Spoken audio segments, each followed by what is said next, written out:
വ്യാജ പ്രചരണവുമായി കല്യാശ്ശേരി എം.എൽ.എയും വിജിൻ കൊയിലാണ്ടിയിലെ CPM ലോക്കൽ കമ്മിറ്റി സെക്രട്ടറിയുടെ കൊലപാതകത്തിന് പിന്നിൽ RSS ആണെന്നാണ് വിജിൻ പ്രചരിപ്പിക്കുന്നത്. ഫേസ്ബുക്ക് പോസ്റ്റ് വിവാദമായതോടെ MLA പോസ്റ്റ് തിരുത്തി. വിവരങ്ങളുമായി അർജുൻ ചേരുന്നുണ്ട്. അർജുൻ, ഈ MLAയുടെ നടപടി എങ്ങനെ നോക്കിക്കാണണം?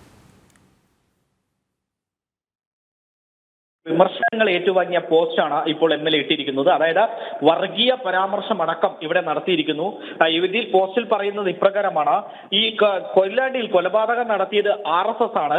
അതിന് അമ്പലങ്ങളെന്നോ ആരാധനാലയങ്ങളെന്നോ RSSന് ഇല്ല എന്നുള്ള തരത്തിലുള്ള വർഗീയ പോസ്റ്റ് അടക്കം MLA ഇവിടെ ഇടുന്നതാണ് നമുക്ക് കാണുവാൻ സാധിക്കുന്നത്.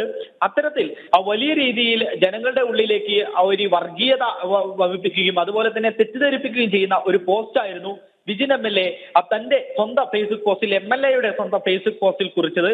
അതിൽ അമ്പലപ്പറമ്പിൽ വെച്ച് വെട്ടിക്കൊലപ്പെടുത്തി എന്ന് പറയുന്നു. അതായത് RSS പ്രവർത്തകർ അമ്പലപ്പറമ്പിൽ വെച്ച് വെട്ടിക്കൊലപ്പെടുത്തി എന്നും ആ പോസ്റ്റിൽ പറയുന്നു.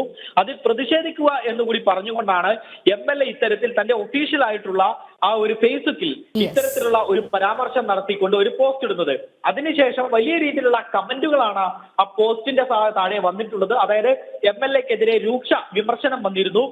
പിന്നീട് അന്വേഷണത്തിൽ തെളിഞ്ഞിരുന്നു, അല്ലെങ്കിൽ അത്തരത്തിലുള്ള ഒരു കാര്യം തെളിഞ്ഞിരുന്നു. അതായത് കൊലപാതകം നടത്തിയത് CPM പ്രവർത്തകൻ തന്നെയാണ്. ഇതിനു മുമ്പ് അഭിലാഷ് എന്ന് പറയുന്ന CPM പ്രവർത്തകൻ തന്നെയാണ് കൊലപാതകം നടത്തിയതെന്ന് അഭിലാഷ് തന്നെ പോലീസിനോട് പറയുന്ന ഒരു സാഹചര്യം ഉണ്ടായി.